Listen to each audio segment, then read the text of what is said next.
হয়ে যাচ্ছে হাড়ের সমস্যার জন্য, ঘাড়ে ব্যথা, কোমরে ব্যথা, মাজায় ব্যথা, এই হাড়ের ব্যথার জন্য ভিটামিন ডি অপরিহার্য।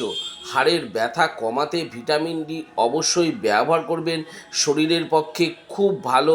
এটি রেগুলার ব্যবহার করতে পারেন এবং সঙ্গে ডাক্তারবাবুর পরামর্শ নেবেন। আর হাড়ের ব্যথা ভালো রাখতে ভিটামিন ডি প্রত্যেক দিন ব্যবহার করবেন এবং হাড় ভেঙে যাওয়া, হাড়ের সমস্যা, ঘাড়ে ব্যথা যন্ত্রণা, কোমর হেঁট হয়ে কাজ করা, এগুলো অবশ্যই আপনাকে খেয়াল রাখতে হবে এবং সঙ্গে কিছু ব্যায়াম ব্যবহার করতে হবে, যেগুলো করলে আপনি অবশ্যই ভালো থাকবেন। এবং আরও কিছু যদি জানতে চান তো আমার এই চ্যানেলটি সাবস্ক্রাইব করে রাখবেন আরও কিছু জানবার জন্য।